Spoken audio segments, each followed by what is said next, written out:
Hi guys, my name is Rishabh Verma. This is the Adventures Official.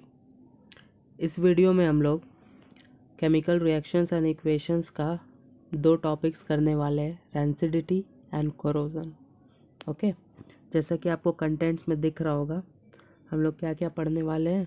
What is rancidity and how it occurs, factors causing rancidity, some food items that are likely to turn rancid, preventive measures, harmful effects of consuming rancid foods. उसके बाद हम लोग पढ़ेंगे what is corrosion and how it occurs, ill effects of corrosion of different metals and alloys and preventive measures. और ये दोनों चीज़ है क्या, रैंसिडिटी एंड कोरोजन. तो effects of oxidation reaction in everyday life. Okay, चलिए शुरू करते हैं. सबसे पहले है रैंसिडिटी. तो व्हाट इज़ रैंसिडिटी, रैंसिडिटी है क्या. तो rancidity is a process of oxidation of fats and oils present on food items. Food items में जो फैट्स और ऑयल्स प्रेजेंट होते हैं उसी का ऑक्सीडेशन होता है. ठीक है, वो ऑक्सीजन के साथ रिएक्ट कर जाता है. ठीक है, such that the smell and taste of food changes. और इससे क्या होता है, स्मेल और टेस्ट ऑफ फूड चेंज हो जाता है. ठीक है, ख़राब हो जाता है एक तरह से, है ना. तो इसी को बोलते हैं, इसी प्रोसेस को बोलते हैं रैंसिडिटी. ठीक है, and spoilage of food in such a way that it becomes undesirable, है ना, फॉर कंजम्पशन के लिए अनडिज़ायरेबल हो जाता है. हम लोग अनसेफ भी होता है, उसको यूज़ नहीं कर सकते, खा नहीं सकते हैं एक बार जब वो रैंसिड हो गया है तो. ठीक है, इसका कैरेक्टरिस्टिक्स क्या होता है, अनप्लीजेंट स्मेल एंड टेस्ट. इसका टेस्ट अनप्लीजेंट हो जाएगा, स्मेल भी अनप्लीजेंट हो जाएगा. ठीक है, अगर हम लोग देखें कि इसमें हो क्या रहा है, तो ऑयल्स और फैट्स में जो लॉन्ग चेन्स फैटी एसिड्स होते हैं, ठीक है, कार्बन के लॉन्ग चेन्स जो होते हैं वो ऑक्सीजन के साथ रिएक्ट करके शॉर्ट चेन कंपाउंड्स बन जाते हैं. ठीक है, और वन ऑफ द रिएक्शंस, देखिए one of the reactions products is butyric acid. अगर हम लोग देखें तो इसमें एक जो रिएक्शन प्रोडक्ट्स में जो बन रहा है वो क्या है, ब्यूटायरिक एसिड. और इस ब्यूटायरिक एसिड के कारण, जो जनरल है ये एक ब्यूटायरिक एसिड, ठीक है, और इसके कारण क्या होता है, टेस्ट खराब हो जाता है. ठीक है, फूड का. और अगर ब्यूटायरिक एसिड का हम लोग दूसरा नाम IUPAC नेम का बात करें तो वो होता है ब्यूटेनोइक एसिड, है ना, ब्यूटेनोइक एसिड. ब्यूटेनोइक एसिड का फॉर्मूला क्या होता है, ब्यूटेनोइक एसिड का फॉर्मूला होता है CH3 CH2 CH2 C double bond O और इधर OH. ठीक है, हम लोग को दिख रहा है एक कार्बन, दो कार्बन, तीन कार्बन, चार कार्बन, टोटल 4 कार्बन है. ठीक है, और 4 कार्बन वाला ग्रुप कार्बोक्सिलिक एसिड को बोलते हैं ब्यूटेनोइक एसिड. यही है ब्यूटायरिक एसिड. ओके, ठीक है, तो अब बढ़ते हैं हम लोग आगे. नेक्स्ट है फैक्टर्स कॉजिंग रैंसिडिटी. रैंसिडिटी किस किस कारण से हो रहा है, ठीक है, और उसका रेट कैसे बढ़ता है, कैसे तेज़ी से होता है रैंसिडिटी. ठीक है, तो टेम्परेचर अगर ज़्यादा होगा, ठीक है, तो रैंसिडिटी का रेट भी इंक्रीज़ कर जाएगा. ठीक है, उसके बाद अगर ज़्यादा टाइम के लिए हम लोग खुले में छोड़ देंगे, है ना, फूड आइटम्स को, तो उससे भी रैंसिडिटी जल्दी होगा, स्पीड हो जाएगा. फिर ऑक्सीजन से जितना ज़्यादा कांटेक्ट में आएगा फूड, उतना ज़्यादा ही वो रैंसिड होगा फास्टली. लाइट के भी जितना ज़्यादा कांटेक्ट में आएगा उतना ही रैंसिडिटी जल्दी होगा. फिर माइक्रो ऑर्गेनिजम्स और फंगी में से भी कांटेक्ट में आएगा, और ये लोग भी क्या करते हैं, रैंसिडिटी को प्रमोट करते हैं और बढ़ा देते हैं. ठीक है, ये कुछ एंजाइम्स छोड़ते हैं on the food material and destroy chemical composition. कुछ एंजाइम्स छोड़ के उसका केमिकल कंपोजिशन को ही चेंज कर देते हैं, है ना, जैसा कि हम लोग देखें कि लॉन्ग चेन्स को शॉर्ट चेन्स में कन्वर्ट कर देते हैं. ठीक है, फिर मॉइस्चर रहेगा तो मॉइस्चर में भी ऑक्सीजन होता है ना, ऑक्सीजन होता है. तो moist air helps the microbes को ये मॉइस्ट एयर हेल्प करता है, और उसमें ऑक्सीजन भी होता है जिससे फूड मटेरियल जल्दी रैंसिड होता है. ठीक है, फिर कुछ एलिमेंट्स हैं जैसे कि आयरन, जिंक, ये सब से भी रहने से बढ़ जाता है रेट ऑफ रेंसिडिटी। ओके, अब बढ़ते हैं हम लोग आगे। नेक्स्ट है some food items that are likely to turn rancid. किस किस फूड आइटम्स में रैंसिडिटी ज़्यादातर होता है? तो अगर हम लोग देखें तो वेजिटेबल ऑयल्स, ठीक है, जितना भी ऑयल्स हम लोग यूज़ करते हैं, घी, बटर, ठीक है, फिशेस, ब्रेड्स, पिकल्स, फिर बेक पोटैटो, शेल एग्स या एग शेल्स, है ना, मीट, ये सारा चीज़ में हम लोग क्या देखते हैं? रैंसिडिटी होते हुए देखते हैं। फिर है हम लोग का प्रिवेंटिव मेजर्स। क्या हम लोग ऐसा करें जिससे रैंसिडिटी ना हो? तो अगर हम लोग देखें तो एडिंग इनर्ट गैसेस, अगर हम लोग फूड में इनर्ट गैसेस को ऐड कर देते हैं, ठीक है, तो inert gas can be added to the packet और द कंटेनर लाइक नाइट्रोजन, ठीक है, nitrogen gas almost inert gas होता है। तो इसको हम लोग अगर फूड जिस जिस पैकेट में या जिस कंटेनर में फूड रखा हुआ उसमें रख देंगे तो दूसरे गैस के कांटेक्ट में ये नहीं आएगा और न्यूट्रल रहेगा, क्योंकि ये इनर्ट गैस है ना। तो ऑक्सीजन के प्रेजेंस में ऑक्सीजन के कांटेक्ट में नहीं आएगा और ये सेफ रहेगा, रैंसिड नहीं होगा, ठीक है। जैसे कि हम लोग देखते हैं चिप्स वगैरह, लेज वगैरह के पैकेट्स में क्या देखते हैं कि नहीं होता है ना रैंसिडिटी। वही अगर आप गलती से वैसा चिप्स का पैकेट खरीद लिए जिससे सारा अंदर का नाइट्रोजन गैस या निकला हुआ है, तो वो आपको टेस्ट में ख़राब लगेगा, अच्छा नहीं लगेगा, है ना, उसका स्मेल भी आएगा, तो वही रैंसिडिटी हो जाता है ना। फिर है एडिंग एंटीऑक्सीडेंट्स।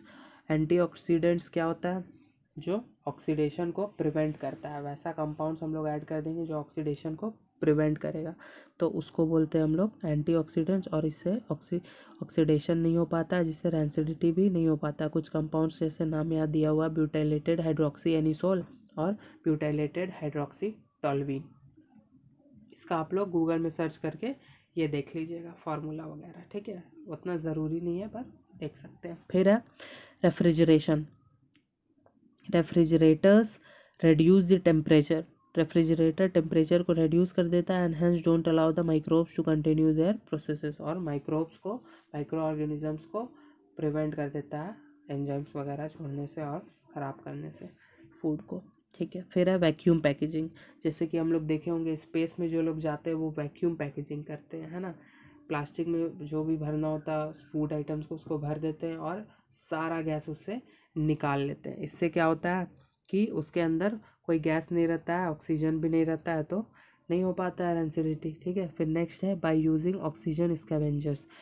हम लोग कुछ ऐसा कंपाउंड्स यूज़ कर सकते हैं जो क्या करते हैं, ऑक्सीजन को एब्जॉर्व कर लेते हैं, है ना। तो ऑक्सीजन जब एब्जॉर्व हो जाए तो इससे हम लोग जो फूड आइटम्स है ना, वो ऑक्सीजन के साथ कनेक्ट नहीं कर पाएगा, रिएक्शन नहीं कर पाएगा, है ना, और ये हो जाएगा, रैंसिडिटी नहीं होगा। Keeping food in air tight container. Air tight containers में रख देने से क्या होता है कि बाहर के एयर से कांटेक्ट में वो नहीं आता है ना, और रैंसिडिटी को प्रिवेंट करता है। And bye storing food in dark places. जैसे लाइट से हम लोग देखें कि लाइट से थोड़ा रेड बढ़ जा रहा था रैंसिडिटी का, तो वही डार्क में रखेंगे तो थोड़ा कम हो जाएगा, ठीक है। फिर ये वही सारा दिया हुआ है क्या क्या प्रिवेंटिव मेजर्स है। देखिए लेस का पैकेट बना हुआ है, रेफ्रिजरेटर है, सील्ड कंटेनर है ना, ओके। ये एब्जॉर्वर है, ऑक्सीजन एब्जॉर्वर, ठीक है। अब नेक्स्ट है harmful effects of consuming rancid food. जब हम लोग रैंसिड फूड खाएंगे तो क्या हम लोग को प्रॉब्लम्स हो सकता है ना, क्या क्या हार्मफुल इफेक्ट्स हो सकता है। तो अगर हम लोग देखें तो इसमें ज़्यादातर हार्ट डिजीजेस और कैंसर्स वगैरह हो सकते हैं इससे, ठीक है। Rancid food can cause cancer, rancid food can cause heart diseases, ठीक है। अच्छा, और एक यहाँ पे एक दिया हुआ है क्या,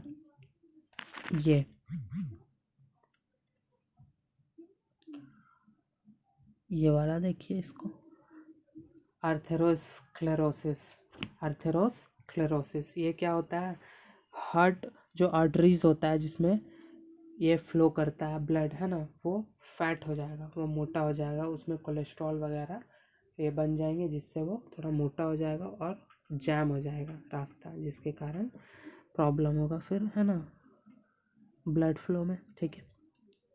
और यह है कार्सिनोजेनिक, मीन्स कैंसर कॉजिंग। तो इससे क्या होता है, कैंसर भी हो सकता है। ठीक है, नेक्स्ट हम लोग आगे बढ़ते हैं। नेक्स्ट है हम लोग का what is corrosion and how it occurs. अगर कोरोजन हम लोग देखें कि कोरोजन किसको बोलते हैं, तो कोरोजन है क्या, corrosion is a slow eating of metal surfaces. ठीक है, slow eating of metal surfaces due to oxidation of metals in presence of air and moisture. ठीक है, in presence of air and moisture or some chemicals like acids, है ना, to form metal oxides or compounds of metals। ठीक है, तो होता क्या है इसमें ना, कोरोजन में मेटल ऑक्सीजन के साथ रिएक्ट करता है।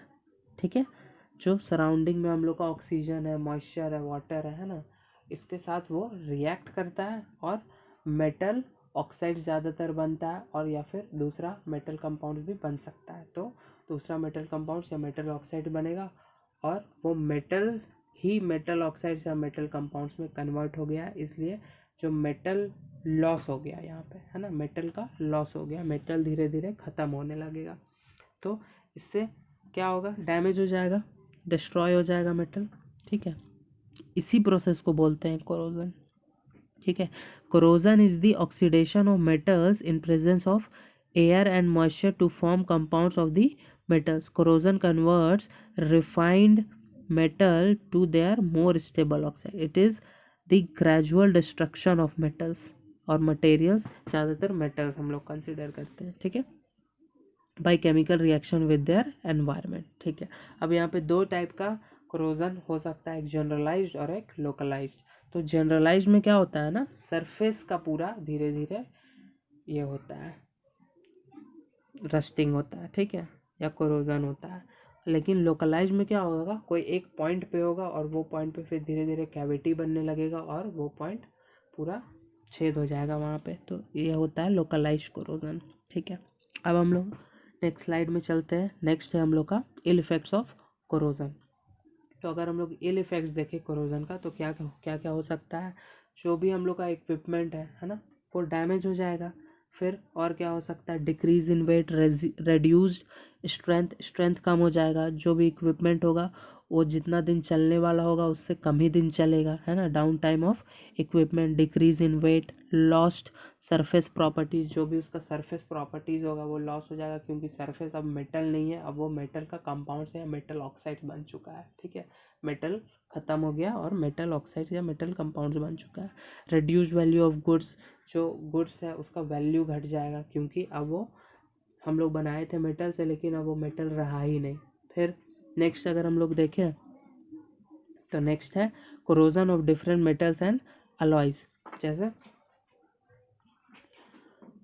क्या क्या किस किस मेटल में कोरोजन हो रहा है और कैसे हो रहा है, अभी हम लोग रिएक्शंस के साथ देखेंगे। ठीक है, जैसे अगर आयरन का बात करें तो आयरन में जब कोरोजन होता है तो उसको स्पेसिफिक नेम दिया गया है रस्टिंग। ओके, अब अगर रस्टिंग का बात करें हम लोग, तो रस्टिंग में होता क्या है ना, देखिए, ठीक है, देखिए रस्टिंग में क्या होता है, आयरन होता है, आयरन प्लस आयरन रिएक्ट करता है ऑक्सीजन के साथ और वाटर के साथ। ठीक है, और बनाता क्या है, बनाता है, इसको दूसरे कलर से लिखते हैं, और बनाता है Fe2O3 iron oxide dot XH2O। Okay, ऐसे बनाता है, तो ये बना रहा। तो हम लोग क्या दिख रहा है, आयरन ऑक्सीजन और वाटर के साथ रिएक्ट किया और Fe2O3 डॉट एट XH2O बना दिया। तो यहाँ पे XH2O का मीनिंग हम समझा दे रहे हैं आपको। XH2O मतलब कि वाटर का कितना मॉलिक्यूल साथ में रहेगा, ये डिपेंड करेगा कि यहाँ पे कितना वाटर लिए थे हम लोग। ठीक है, कितना भी हो सकता है, ये फिक्स नहीं है, इसीलिए XH2O नाम है, वेरिएबल दे दिया गया है इसका, है ना। और ये आयरन ऑक्साइड है ना, ये आयरन ऑक्साइड है। ठीक है, तो ऐसे हो रहा है रिएक्शन आयरन का और रस्टिंग आयरन का। ठीक है, अगर हम लोग कॉपर का देखें, ठीक है, तो कॉपर का कैसे होता है, देखिए कॉपर क्या करता है ना, कॉपर रिएक्ट करता है water plus carbon dioxide plus oxygen, ठीक है, इसके साथ कॉपर रिएक्ट करता है और बनाता है क्या, कॉपर हाइड्रोक्साइड, ठीक है, प्लस और क्या बनाता है, कॉपर कार्बोनेट बनाता है, ठीक है। ये बना रहा है कॉपर जब वाटर कार्बन डाइऑक्साइड और ऑक्सीजन के साथ रिएक्ट कर रहा है तब, ठीक है। तो यही है, क्योंकि ये अब कॉपर नहीं रहा है ना, कॉपर हाइड्रोक्साइड और कॉपर कार्बोनेट बन चुका है, ठीक है। तो इसका हो गया कोरोजन। अच्छा, इसका कलर क्या होता है, इसका कलर होता है ग्रीन, ठीक है, ग्रीन हो जाएगा, कॉपर का जो रस्ट बनेगा वो ग्रीन हो जाएगा, और जो आयरन का बनता है उसका होता है रेडिश ब्राउन, ठीक है, रेडिश ब्राउन। अगर सिल्वर का देखें तो सिल्वर का कैसे होता है, ऐसे होता है Ag, ठीक है, ये हाइड्रोजन सल्फाइड के साथ रिएक्शन करता है और साथ में ऑक्सीजन के साथ, ठीक है, और बनाता क्या है, देखिए बनाता है Ag2S प्लस वाटर H2O, ठीक है, ये बनाता है सिल्वर। इसका कलर क्या होता है, सबसे पहले येलो होता है, फिर धीरे धीरे रेड हो जाता है, फिर ब्लू हो जाता है, और लास्ट एंड में ब्लैक हो जाता है, जो हम लोग को दिखता है कोई भी सिल्वर का, या तो आपके पास ज्वेलरी होगा या फिर चेन वगैरह होगा तो वो ब्लैक हो जाता है एंड में, है ना, कोरोजन हो गया। चलिए आगे नेक्स्ट स्लाइड पे चलते हैं। नेक्स्ट है हम लोग का कोरोजन ऑफ डिफरेंट मेटल्स, जैसे लेड का, गोल्ड का, प्लैटिनम का, सब का कोरोजन होता है, ठीक है। और हालांकि गोल्ड का, प्लैटिनम का बहुत कम कोरोजन होगा क्योंकि ये लोग बहुत लेस रिएक्टिव मेटल्स हैं, ठीक है, इसलिए स्टील, ब्रास, जिंक सब का कोरोजन होता है। फिर अगर हम लोग प्रिवेंटिव मेजर्स का बात करें कि क्या क्या हम लोग करके कोरोजन को रोक सकते हैं, तो सबसे पहला जो हम लोग घर आसपास में देखते होंगे, सब कोई पेंटिंग करता है ना, painting. Paints can protect metals from the degrading effect of environmental gases. Paint करने से क्या होता है, एक लेयर बन जाता है between the environment and the metal surface, है ना, तो इससे क्या होता है, ऑक्सीजन के साथ मेटल रिएक्ट नहीं कर पाता है और कोरोजन नहीं होता है। दूसरा अगर हम लोग देखें प्रिवेंटिव मेजर्स तो क्या है, galvanisation. Galvanisation, it is the process of applying a protective zinc coating to steel और iron to prevent rusting, ठीक है। गैल्वेनाइजेशन में क्या होता है, जिंक का एक कोटिंग चला देते हैं हम लोग आयरन पे, ठीक है, या स्टील पे, जिससे क्या होता है, आयरन या स्टील ऑक्सीजन के कांटेक्ट में नहीं आ पाता है ना, जिंक के कांटेक्ट में आता है और आयरन और स्टील का कोरोजन नहीं हो पाता है, ठीक है। The most common method is hot dip galvanization, in which parts are submerged into a bath of molten zinc. Molten zinc को मेल्ट कर देंगे और जिसको भी हम लोग को गैल्वेनाइजेशन करना है उसको हम लोग उसके अंदर सबमर्ज कर देंगे तो वो पूरा उसमें कोटिंग चढ़ जाएगा जिंक का, ठीक है। इसके बाद नेक्स्ट है इलेक्ट्रोप्लेटिंग। इलेक्ट्रोप्लेटिंग क्या होता है, तो this helps in avoiding the metal to have a direct contact with the environment. इसमें क्या हो रहा है, इलेक्ट्रोप्लेटिंग में जैसे गैल्वेनाइजेशन में हम लोग किए कि एक जिंक का कोट चढ़ा दिया, वैसे ही इलेक्ट्रोप्लेटिंग में कोई दूसरे मेटल का कोट चढ़ा देते हैं, या तो हाईली रिएक्टिव मेटल का, है ना, या फिर लो रिएक्टिव मेटल का, ऐसे। और ये होता है इलेक्ट्रोलाइसिस प्रोसेस से। फिर है एलॉइंग। एलॉइंग क्या है, मिक्सचर ऑफ टू और मोर मेटल्स और नॉन मेटल्स, है ना। तो जब हम लोग कोई जिस भी मेटल को हम लोग को कोरोजन से बचाना है तो हम लोग क्या करते हैं, उसका कोई दूसरे मेटल के साथ एलॉइंग कर देते हैं, है ना, मिक्सचर बना देते हैं, जिससे क्या होता है, वो कोरोजन लेस हो जाता है या उसका कोरोजन फिर बहुत कम होने लगता है। फिर है एनोडाइजेशन या एनोडाइजिंग। इसमें क्या होता है, ज़्यादातर ये एल्यूमिनियम, टाइटेनियम ये सब में होता है। और जैसे इस एल्यूमिनियम में हम लोग metals and non metals chapter में पढ़ेंगे, उसमें क्या है कि एक थिक लेयर, एल्यूमिनियम ऑक्साइड का एक थिक लेयर बन जाता है एल्यूमिनियम के सरफेसेस पे, जिससे एल्यूमिनियम का कोरोजन नहीं हो पाता है, फर्दर कोरोजन नहीं हो पाता है ना। फिर है कैथोडिक प्रोटेक्शन। इसमें क्या होता है कि हम लोग जिस भी मेटल को हम लोग को बचाना है उसको हम लोग इलेक्ट्रोकेमिकल सेल का कैथोड बना देते हैं, ठीक है। इसको आप लोग हायर क्लासेस में पढ़ेंगे। फिर है इनेमलिंग। इनेमलिंग में क्या होता है, इसमें भी कुछ मेटल का कंपाउंड्स का हम लोग कोटिंग कर देते हैं, ठीक है, जिससे उसका ये नहीं हो पाता है ना। जैसे कि टाइटेनियम डाइऑक्साइड, इस टाइप का मेटल्स का हम लोग क्या करते हैं, कोटिंग कर देते हैं, ठीक है। यही सब प्रिवेंटिव मेजर्स यहाँ पे और भी वही सब लिखा हुआ है ना, फिगर्स के फॉर्म में। तो यहाँ पे हुआ हम लोग का ये chemical reactions and equations complete.